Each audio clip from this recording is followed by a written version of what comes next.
আজকে আমরা শিখব কিভাবে ত্রিকোণমিতি অনুপাতগুলোর বিভিন্ন কোণের মানগুলা খুব সহজ উপায়ে ট্রিকের মাধ্যমে আমরা ব্যবহার করতে পারি।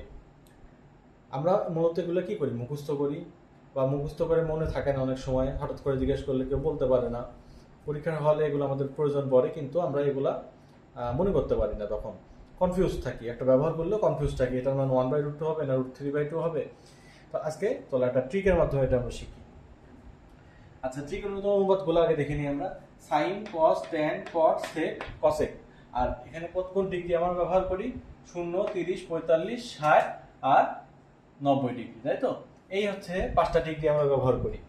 এখন আমরা প্রথমে কি করব? প্রথমে হচ্ছে আমরা এখান থেকে শুরু করব। যেহেতু এটা 0, আমরা 0 দিয়ে শুরু করব। 0, 1, 2, 3, 4। এবার আমরা কি করব? প্রতিটাকে 4 দ্বারা ভাগ করে দেব। আমাদের কিন্তু মুখস্থ করতে হবে না, আমরা এটা মনে রাখলেই করতে পারবো। এবার এটা সবগুলোকে আমরা রুট করে দেব। উপর লব এবং হর সবগুলোকে আমরা রুট করে দেব। তাহলে এবার মানটা কত হয় দেখি।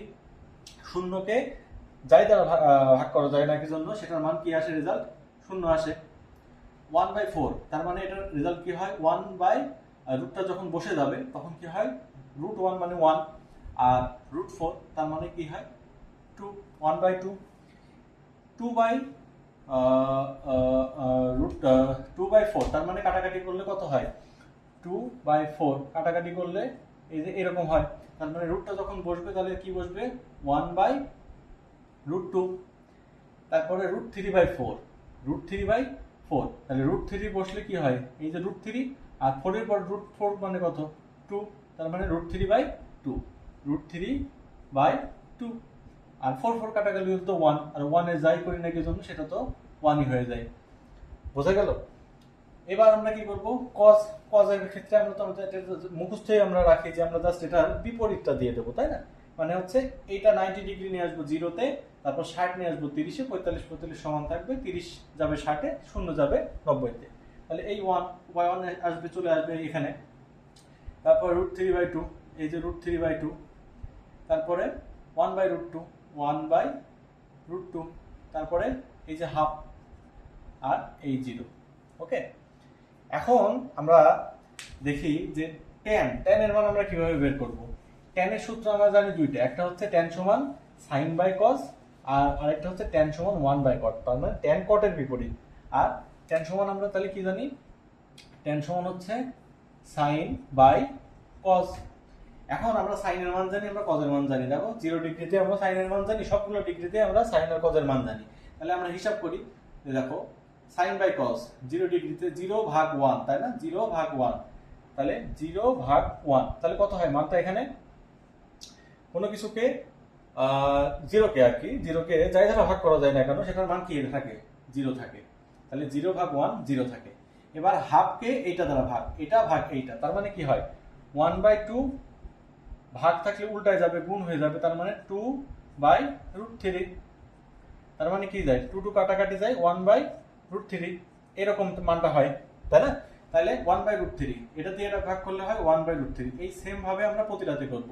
এটা দিয়ে এটা ভাগ করলে এটা উল্টায় যায়, √2 কাটা যায়, শুধুমাত্র 1 থাকে। এটা উল্টায় যায়, 2 কাটা যায়, শুধুমাত্র √3 থাকে। আর এইটা করলে 1/0, কোনো কিছুকে যদি আমরা 0 দ্বারা ভাগ করি তাহলে সেটার কোনো মান হয় না, সেটার মান হয় অসংজ্ঞায়িত। বোঝা গেল? এবার আমরা কি জানি? ট্যান কট কার বিপরীত? ট্যানের বিপরীত। তার মানে এইটা চলে আসবে এখানে, এটা এখানে, এটা এখানে, 1 ঠিক থাকলো। এটা চলে যাবে এইখানে, আর 0 চলে আসবে এইখানে। বোঝা গেল? এখন আমরা কি জানি? সেক কার বিপরীত? সেক আর কসেক কার বিপরীত? সেক হচ্ছে কজের বিপরীত, তাই না? আর কসেক হচ্ছে কার বিপরীত? সাইনের বিপরীত। আমরা কিন্তু সবগুলা মানি জানি। তাহলে সেক সেক হচ্ছে কার বিপরীত? কজের বিপরীত। তার মানে সেক সমান হচ্ছে 1/cos, এরকম। আর কসেকের কথা যদি বলি, কসেক সমান হচ্ছে 1/sin। তাইলে সেকের মানটা যখন আমরা বের করব, তাহলে কি করব? 1/cos, তাহলে cos এর মান কত আছে? 1, তাহলে 1/1 করলে এর মান কত হয়ে যায়? 1 হয়ে যায়। তাহলে এই cos 30 ডিগ্রিতে আছে হচ্ছে √3/2, তাহলে 1/√3/2 করলে কি হয়, ওটা উল্টায় যায়, প্রতিটাই উল্টায় যাবে বিপরীত করলে। তাহলে এটা কি হয়ে যায় 2/√3, এটা উল্টায় যায় শুধু √2 হয়, এটা উল্টায় যায় শুধু 2 হয়, আর 0 উল্টায় যায়। 0 উল্টায় গেলে কি হবে, এটা মান আছে 0, আর আমরা বলতেছি যে সেক বের করতে গেলে কজের বিপরীত, তার মানে 1/cos, তাহলে কজের মানটা আছে 0, তাহলে 1/0। এখন কোনো কিছুকে যদি 0 দ্বারা ভাগ হয় তো সেটার কোনো মান হয় না, অসংজ্ঞায়িত মান। এখন আমরা এটাকে উল্টায় দিতে পারি, উল্টায় দিলেও একই মান হয়ে যাবে, এটা এখানে আসবে, এটা এখানে, এটা এখানে, এটা এখানে, এটা এখানে।